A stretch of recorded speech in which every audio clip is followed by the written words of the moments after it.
Hello. Oops, let's see. I don't know if this is gonna help at all.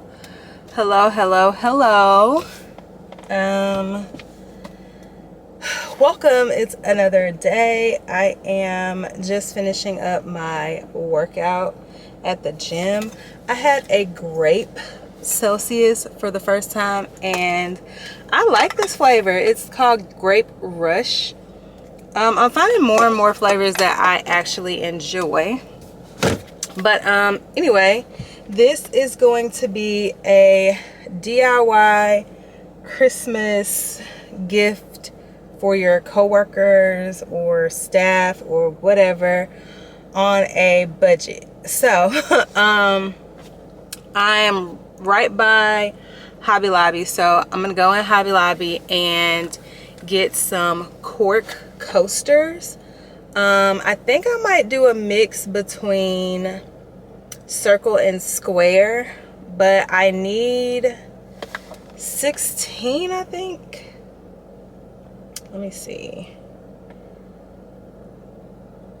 I'm supposed to get 4.5, or I need 4.5 packs times 6. So yeah, that's 27. So I'm gonna get 5 packs. They're $1.89 each, which makes it come out to $9.45. Then I need to get some heat transfer vinyl, and that's gonna be it. I'm gonna make 27 coasters for my counterparts at work as Christmas gifts, and I'm gonna take you all along with me. So let's get ready to go into Hobby Lobby and see if this location has them. And yeah, let's get going. Alright, so the first step of this project is obviously going to be using our Cricut Maker 3 to cut out the names and the initials for the coasters.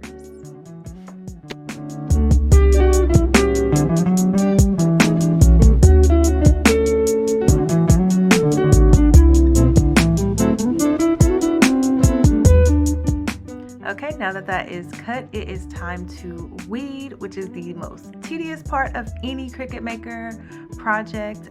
It is where you remove the negative, I believe it's the negative space from your vinyl cutout, and it's very time consuming, so I will give you the satisfaction of just watching this sped up clip of me weeding some of this project.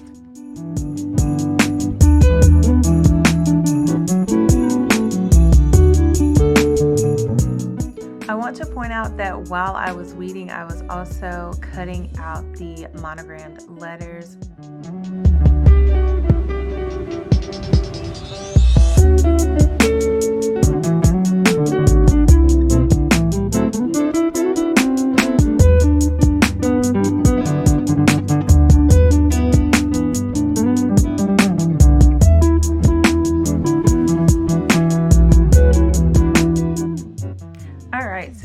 Those monogram letters cut out. I'm going to start the weeding process on these, which is a little bit easier because they are bigger cutouts. So sit back and enjoy.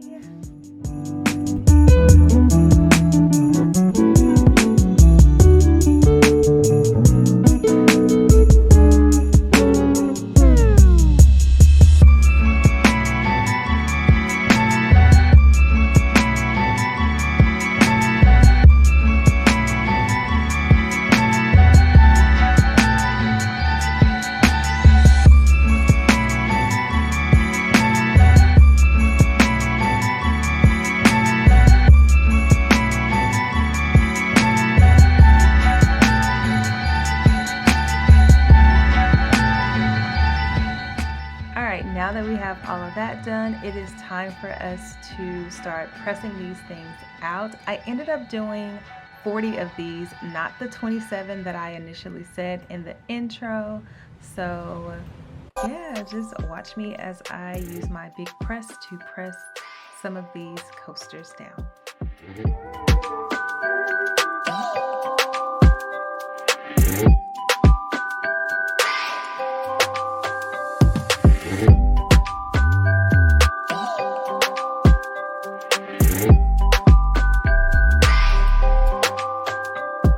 Alright,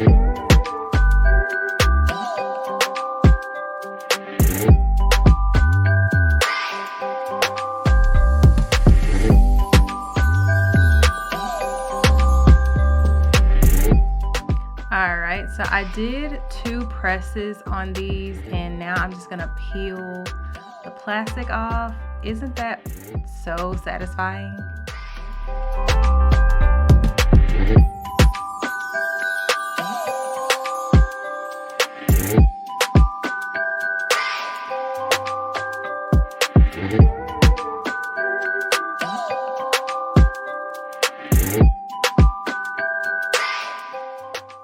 And now I'm just pressing the second layer.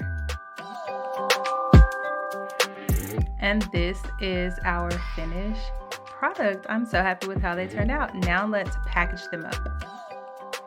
I decided to use these cookie boxes that I purchased from Amazon in bulk. I believe they came with about 60 in the box, and I only needed 40, so that was perfect.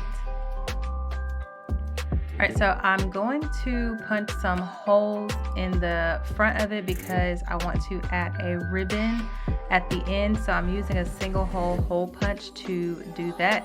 It was a lot difficult because there was that plastic barrier right underneath it, but I made it work.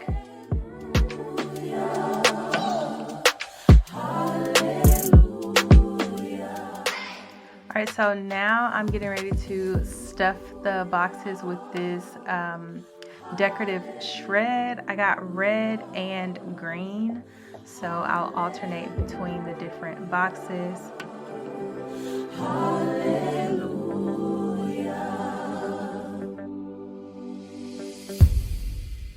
Now I'm just gonna slide the coaster right in, and look how perfect that is.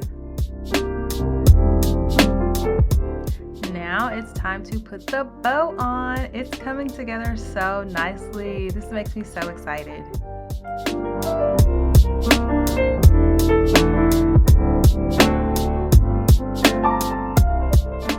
Alright, so now we're gonna finish it off with a little Merry Christmas sticker, and there we go. We have our coasters that we're gonna gift to our coworkers.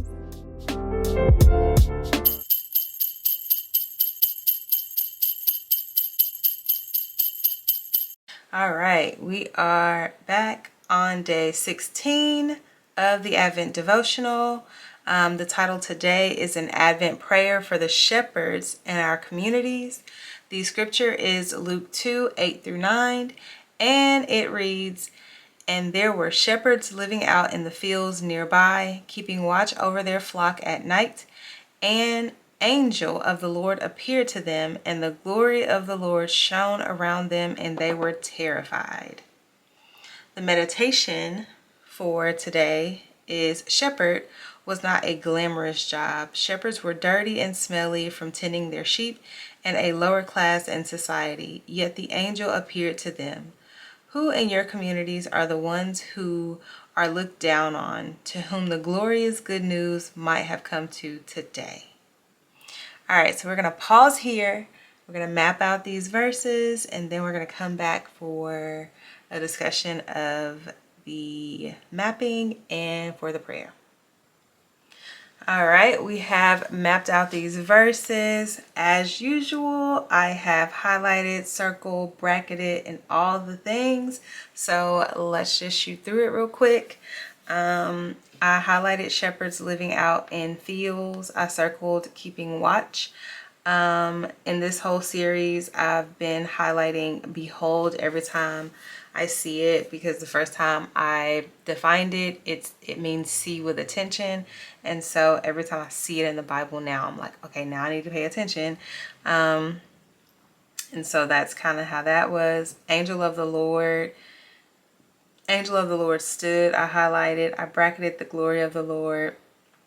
I highlighted shone because I wanted to define it. I'll get to that in just a moment. And I highlighted greatly afraid. Keeping watch was the same in both of them. The shepherds essentially the same. But the greatly afraid, terribly frightened, and terrified. I all three of them. I just thought, I don't know, for me, terrified seems a bit harsh. Frightened, I can see. Greatly afraid, I can see, but terrified, I don't know. For the theme, I put the glory of the Lord, and of course I defined shone, and it means bright, reflecting or casting, and light. In terms of the context, it seems a bit all over the place for what I wrote. I'm gonna try to say it and make it make sense, but the context of this is just more of the humble beginnings of Jesus and the circumstances surrounding his birth. This particular scripture introduces shepherds and the inclusion of these lowly and marginalized groups in the birth of the King, our Savior, says something or speaks to the overall purpose of the life of Jesus and who he would be around and who he came to serve, and I would say uplift or exalt is the word that I wanted to use. I don't know if that's the right word either, but that's kind of what I'm getting right now. And I also don't want to forget that David was a shepherd before being chosen as king, and the Messiah is said to have been from the lineage of David. So I thought that was a nice little point to make. And then there's more divine intervention with the appearance of an angel.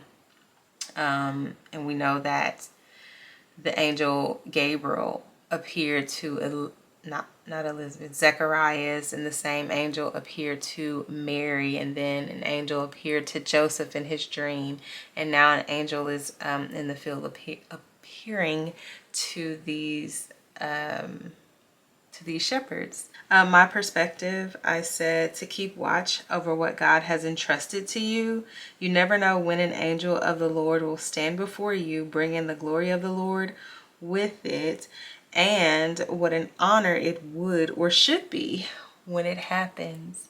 So just make sure that you are being obedient and that you are diligent in doing so, and that you are doing so with joy, because whatever assignment that the Lord has given to you at any given point, he can send someone to check up on you and you don't want to get caught, what do they say, with your pants down. So just keep watch over what it is that God has entrusted you with in this place, whatever it is that he's putting you to bring forth, like we talked about in the previous day. And yeah, just steward it well.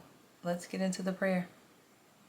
Father, the care and compassion to allow shepherds who were not looked upon very highly in their day to witness an angel and your glory teaches us you value all of us, no matter what we do and how looked down upon we may be. This Advent season, open our eyes to see the shepherds in our lives and communities, and to love them as we would any other. Create in us hearts of compassion like the shepherds' hearts filled with awe of who you are. In Jesus' name, amen. And just like that, we are on the downside of this. Day 16. Thank you for sticking in there with me. I know I sound tired because I am, but if you pray for me, thank you. Continue, and we'll see you in day 17.